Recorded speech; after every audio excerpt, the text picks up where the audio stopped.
We interrupt this margarita to bring the audience content. I said, bring the audience their content. Stop drinking, you fool. Oh, all right. What's up, military millionaires?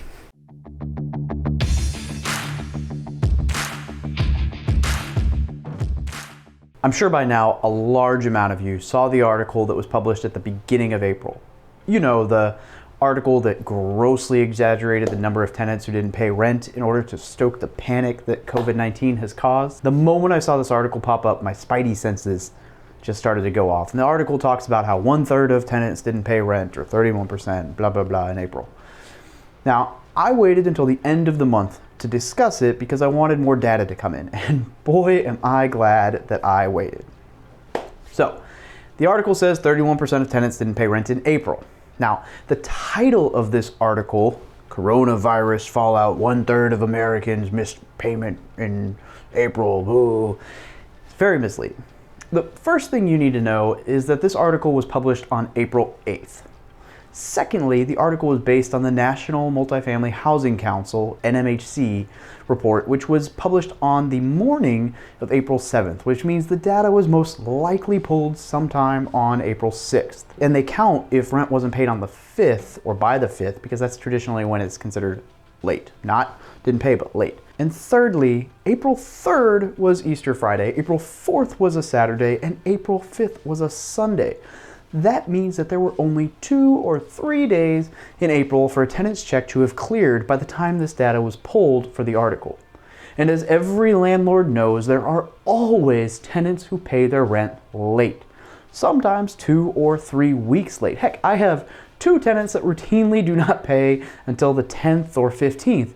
But since they pay late fees every month and always pay eventually, I don't even complain because that's an extra bit of rent every month. This very article expresses that on the same date in the previous month, 19% of tenants had not paid rent. And in April of 2019, the year prior, that number was still 18% of tenants. So even with a 3-day weekend where people weren't paying rent and they were social distancing protocols kept people inside, it's only a 13% increase from last year. Now, 13% is still a big drop, but it sure is not 31%, which is just a misleading number. Now, my spidey senses were confirmed because I'm filming this on April 24th and all but one of my tenants has paid rent. Now, the one tenant who hasn't paid is somebody who I was trying to evict for not paying rent before the coronavirus even started messing with things. So essentially, the only thing that has changed for my rentals is that I cannot evict this guy even though I was a week away from doing so and he was not paying rent before Corona happened, so somehow Corona gives him an out. But as I began looking through the data, I realized the situation was not nearly as dire as we had been led to believe. Because on April 19th, the NMHC, the same people who pulled the data for this supposed article, reported that 89% of viewers smashed the like button. And those are rookie numbers, so you gotta pump those numbers up. Okay. 89% of apartment households had made a full or partial rent payment by April 19th of this year. And in March and April of 2019, they reported 93% had made a full or partial payment by the 19th. So that means that 95% of apartment households paid rent when compared with the same date and the same month in the previous year.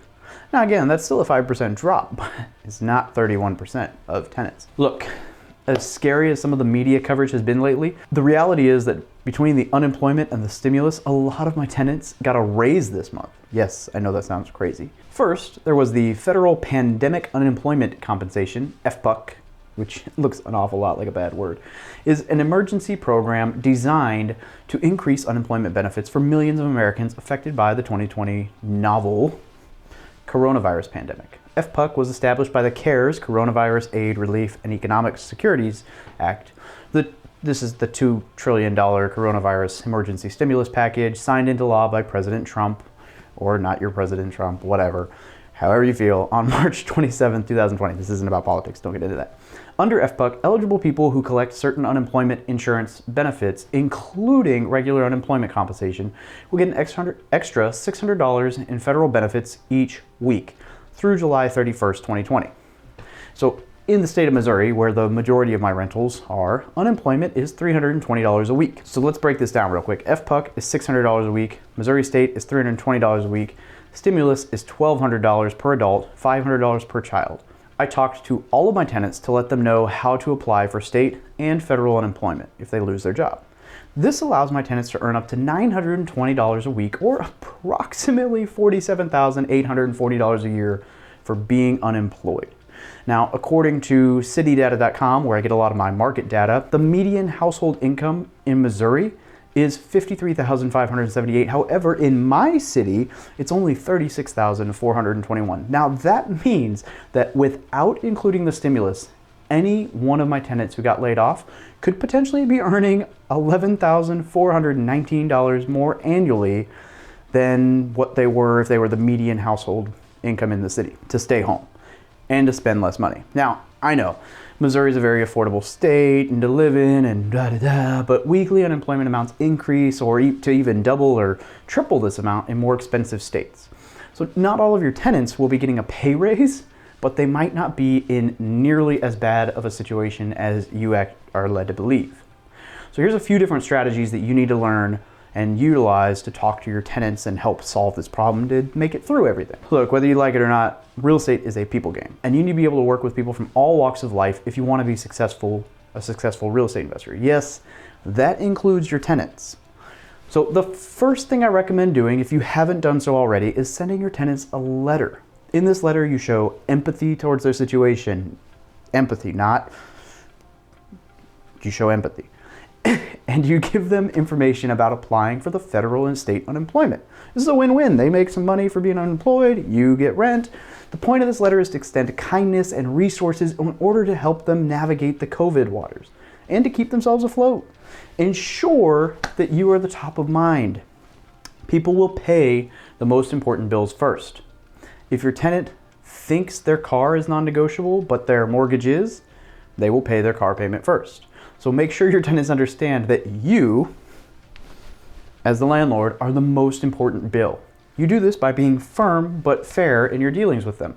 Balance the line between them feeling like they must pay you because they don't want to disappoint you, and they must pay you because they will lose the roof over their heads. And thirdly, you can work on some landlord-tenant pacts. This is where you open a conversation with the struggling tenants to figure out solutions. This could be forgiving a month of rent, setting up payment plans, waiving late fees, whatever you guys come up with. But I assure you that most of these solutions will be better than having somebody not paying rent who you can't evict due to moratoriums on evictions like I'm dealing with, and knowing that you will not be getting any of that income back once you can evict them because they're going to leave and they can't pay you.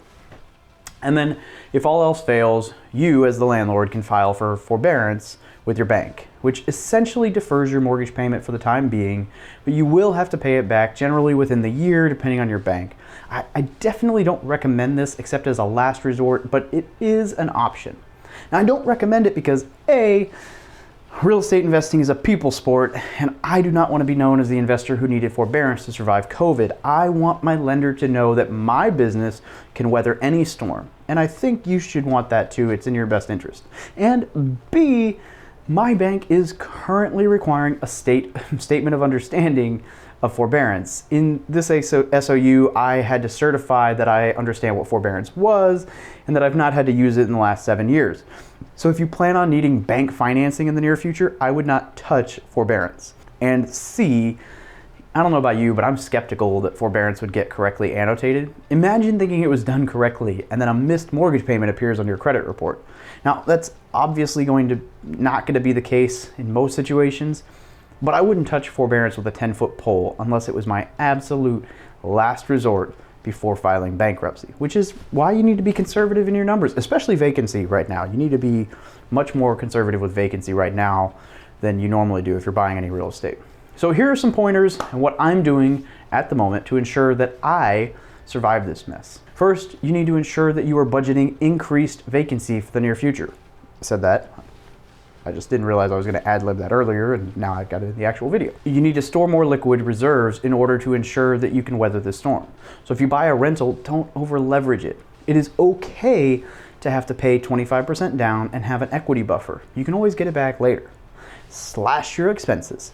There is no reason you cannot lower your expenses by 10 to 20% while you're staying at home. I mean, you're not eating out as much, you're not driving as much. I mean, gas and food, that's probably 10% right there. Save money and keep your eyes open for opportunities as they arise. Now, happy hunting, everyone, and remember, survival is more important than growth potential. If you got something out of this video, smash that like button, subscribe, share, and do a happy dance. I don't know. Have a great day.